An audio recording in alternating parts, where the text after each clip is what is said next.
बिसात, चाल, शय और मात। दोस्तों, यही है हमारी आज की कहानी का आधार, जहां सभ्यता का नकाब ओढ़े यह समाज अपनी प्यास बुझाने के लिए दूसरे के खून की अंतिम बूंद तक निचोड़ सकता है। आपके लिए लेकर आए हैं 2012 की कॉन्क्यूबाइन, एक कोरियाई मूवी।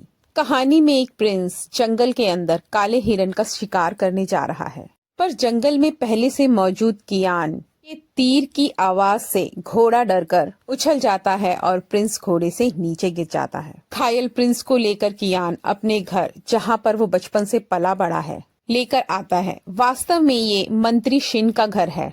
इनके संबंध राजा से बहुत अच्छे हैं और मंत्री शिन ने ही कियान को बचपन से पाल पोस कर बड़ा किया है। यहाँ प्रिंस बात तो शिन से कर रहा है, पर उसकी नजर शिन की बेटी हीरा पर लगातार जमी हुई है। हाँ, उसे एक ही नजर में हीरा भा गई, पर हीरा तो कियान के प्यार में है और उसी के साथ रहना चाहती है। पर महल में जब ये बात रानी माँ तक पहुँची, तो रानी माँ इस बात के सख्त खिलाफ है कि प्रिंस की शादी हीरा से हो जाए। यहाँ रानी माँ को एक चाल सूझती है। वो सोचती है कि क्यों ना हीरा की शादी राजा के साथ कर दी जाए। राज्य को वैसे भी वारिस की जरूरत है। अभी तक राजा के कोई संतान नहीं है। ये उनका फर्ज है कि उन्हें जल्द से जल्द राज्य को एक संतान दे देनी चाहिए। मंत्री शिन को ये संदेश पहुँचाया जाता है कि राजा उनकी बेटी हीरा से शादी करना चाहते हैं, और मंत्री शिन के लिए ये खुशखबरी की बात थी। पर यह बात जैसे ही हीरा को पता चलती है, उसी रात वो कियान के साथ भाग जाती है। वहाँ दोनों में नजदीकियां बढ़ती हैं और सभी प्रकार की सारी दूरियां एक पल में खत्म हो जाती हैं। वो रात वो एक दूसरे के साथ बिताते हैं, पर अगली ही सुबह शिन आकर उन्हें पकड़ लेता है और सजा के तौर पर कियान को जान से मारना चाहता है। जिस पर हीरा रोकर कहती है, आप जो कहेंगे मैं करने को तैयार हूँ, बस मेरी यह विनती है कि आप कियान की जान बख्श दें। वादे के साथ शिन कियान की जान बख्श देता है और हीरा राजा से शादी कर लेती है। वो राजा के साथ इस शादी में उतर तो गई है, पर उसके दिल और दिमाग दोनों एक साथ काम नहीं कर रहे। वहाँ प्रिंस क्योंकि हीरा से प्यार करता था और हीरा की शादी उसके बड़े भाई से हो गई। वो शादी के तुरंत बाद राज्य छोड़कर चला गया था और अब बहुत लंबे समय के बाद आया है। दूसरी बात ये कि ये दोनों भाई सौतेले भाई हैं और रानी माँ राजा की सौतेली माँ है और प्रिंस की सगी माँ। अब राजा प्रिंस से उसके राज्य का हाल पूछ रहे हैं। इसके बाद प्रिंस अपनी पहली मोहब्बत हीरा से मिलने के लिए गया और उसके लिए एक खूबसूरत जूड़ा पिन लेकर आया है, जिसे हीरा ने स्वीकार कर लिया। राज्य में पूरा मंत्रिमंडल और बाकी सभी सदस्य बहुत चिंतित हैं, क्योंकि राजा की तबीयत बहुत खराब है। इसकी संभावना बहुत कम है कि राजा जिंदा रह पाएंगे। अंतिम समय में हीरा उनके साथ है और ये आखिरी पल चल रहे हैं राजा के जीवन के। पर राजा ने अपने उत्तराधिकारी को घोषित नहीं किया। वैद्य जी ने एक विशेष स्थान पर राजा के एक पिन चुभोई, जिससे कुछ सांसें राजा में आ गईं। परंतु इससे पहले कि वो अपने वारिस का नाम बताते, उनके प्राण निकल गए। रानी माँ उनसे मिलने आई है, पर हीरा ने अंतिम समय तक उन्हें राजा से मिलने की इजाजत न दी। अब राजा के मरने के बाद शासन की बागडोर रानी माँ के हाथों में आ गई है और हमेशा से हीरा से चिढ़ने वाली रानी माँ ने हीरा को महल से बाहर निकाल दिया। वहाँ हीरा के पिता शिन, जो मंत्री के खास वफादार थे, वो हीरा को बता रहे हैं कि जरूर किसी साजिश के तहत राजा को मारा गया है। उनकी प्राकृतिक मृत्यु नहीं हुई। उन्हें बावर्ची खाने से कुछ ऐसे सबूत मिले हैं जिससे ये पता चला है कि उनका शाही बावर्ची बहुत दिनों से रसोई में पहुंचा ही नहीं, यानी कि जरूर उसे कहीं कैद कर लिया गया है और खाने में ही कुछ मिलाकर राजा की मृत्यु कराई गई है। वह रानी माँ उल्टी चाल चलकर शिन और राजा के सभी वफादारों को जेल में डलवा देती हैं, इस इल्जाम के साथ कि जरूर इन लोगों ने ही चाल के तहत राजा को मरवाया है। इसके साथ ही हीरा तो राजमहल में बिल्कुल अकेली रह गई। अब बाप का साया भी उसके सर से उठने वाला है। वह रानी माँ ने अपने सगे बेटे यानी कि प्रिंस को राजगद्दी पर बैठा दिया, पर ये नया राजा मन से सरल और भोला है। राजनीति के दाव पेच के लिए ना तो ये बना है और ना ही इस पद को मन से स्वीकार करता है।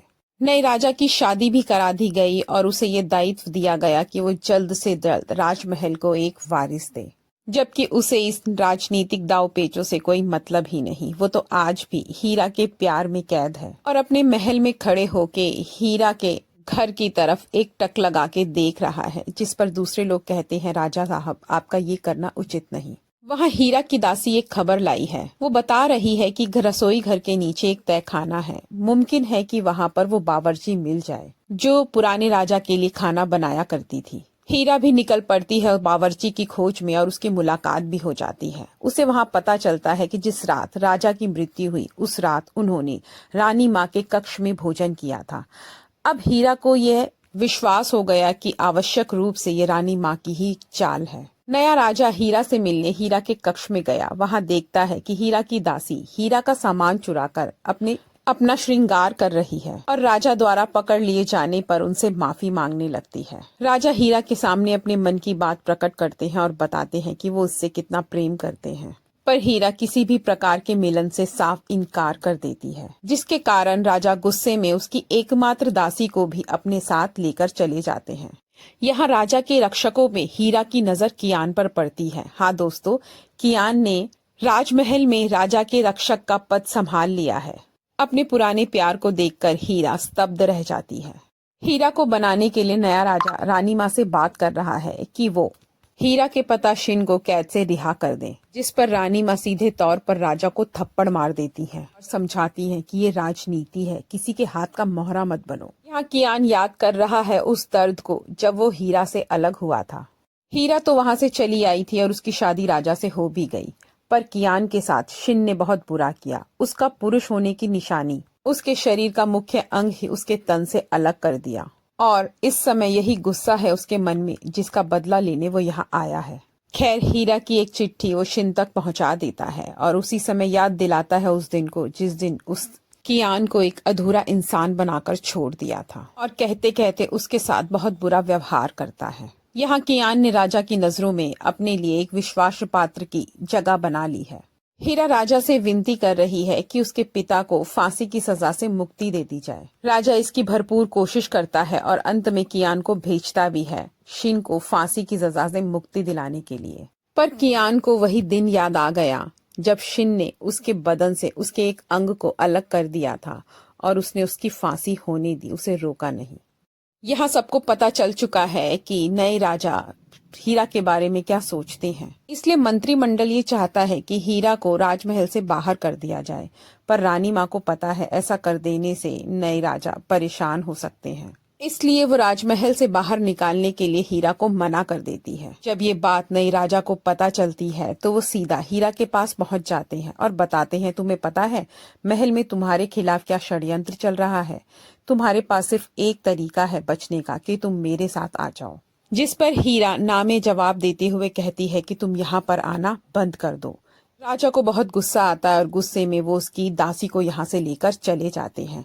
वहाँ वो दासी से सब कुछ जानना चाहते हैं हीरा के बारे में, उसे क्या पसंद है क्या पसंद नहीं है, कैसे कपड़े पहनती है, क्या बातें करती है। और धीरे धीरे राजा दासी को हीरा ही समझने लगा और दोनों ने बीच में संबंध स्थापित किए।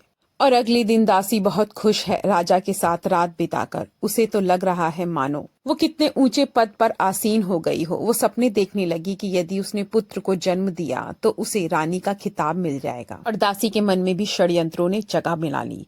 वो कियान के पास आई और बोली कि तुम हमेशा मेरी मुलाकातें राजा के साथ करवाते रहना, नहीं तो मैं तुम्हारा राज कि तुम हीरा के साथ कभी प्रेम किया करते थे मैं राजा को बता दूंगी। जिस पर कियान ने गुस्सा कर कर उसे जान से मारने की धमकी दी। अब दासी एक बार फिर से राजा से मिलने के लिए आई है, पर उससे पहले वो हीरा के पास गई थी और उससे कुछ आभूषण मांग कर लाई, जिन आभूषणों में हीरा ने उसे वही बालों की पिन दी जो राजा ने उसे उपहार में दी थी। इस पिन को देखकर राजा गुस्से में आग बबूला हो गए। उन्हें लगा इसने एक बार फिर से चोरी की है, क्योंकि राजा पहले भी एक बार खुद अपनी आंखों से दासी को चोरी करते हुए पकड़ चुके हैं। क्रोध में आए राजा को देखकर दासी उनके सामने गिड़गिड़ाती है और कहती है, मैं आपको हीरा के एक राज से अवगत करा सकती हूँ। दरअसल आपका रक्षक कियान और हीरा शादी से पहले संबंध में थे और बिल्कुल यह मुमकिन हो सकता है कि हीरा का बेटा कियान की संतान हो। ये सुनकर तो राजा एक बार फिर से आग बबूला हो जाते हैं और रक्षक को अपने सामने पेश कराते हैं और सोच रहे हैं कि इस सेवक में ऐसा क्या है जो हीरा इस पर मरती है और मुझे छोड़ने को तैयार है।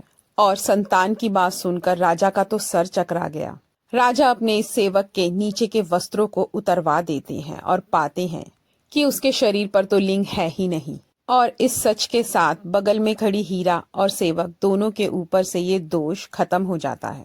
अब राजा अपने ऊपर काबू नहीं पा रहे और हीरा के साथ जबरदस्ती करने की कोशिश करते हैं, जिस पर हीरा राजा को ललकारते हुए कहती है कि तुम्हें ये करने की जरूरत नहीं। जिस दिन तुम संपूर्ण राजा बन जाओगे और शक्तियां तुम्हारे हाथ में होंगी, उस दिन मैं खुद तुम्हारे सामने आ जाऊंगी। अब इस घटना के बाद कियान के दिमाग की घंटी भी बजने लगी है। उसे याद आ जाती है वो रात जो उसने हीरा के साथ बिताई थी, और हीरा के बेटे की उम्र भी लगभग वही होनी चाहिए। उसे विश्वास हो गया है कि ये उसी की संतान है, और आया तो वो राजमहल में बदला लेने के लिए था, पर अब वो ठान लेता है कि उसे हीरा और अपनी संतान की रक्षा करनी है। यहाँ रानी माँ ने कियान को एक विशेष जहर दिया है जो उसे हीरा को देना है। अब कियान ये जहर हीरा को तो दे नहीं सकता, वो चाल को बीच में बदल देता है और इस जहर को राजा के काढ़े में मिला देता है।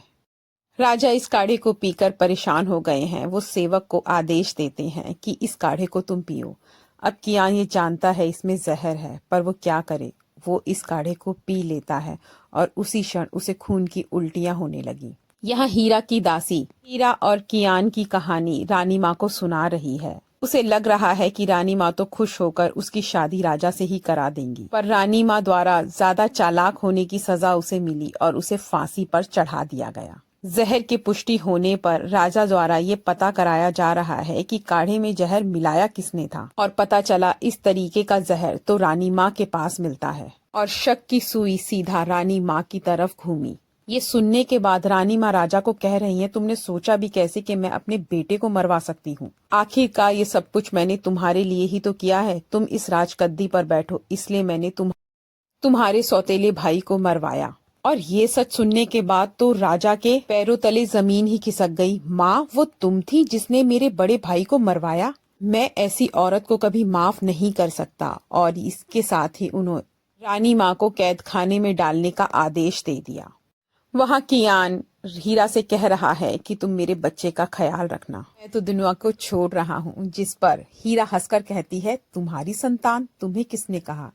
यहाँ कियान को समझ में आया कि उसके साथ धोखा हो गया। अब राजा के हाथ में सत्ता और ताकत दोनों है, और हीरा खुद चलकर आई राजा के पास, पर मिलन से ठीक पहले उसने अपने बालों की पिन निकाली और राजा की श्वास नली में घोंप दी, और राजा की मृत्यु उसी क्षण हो गई।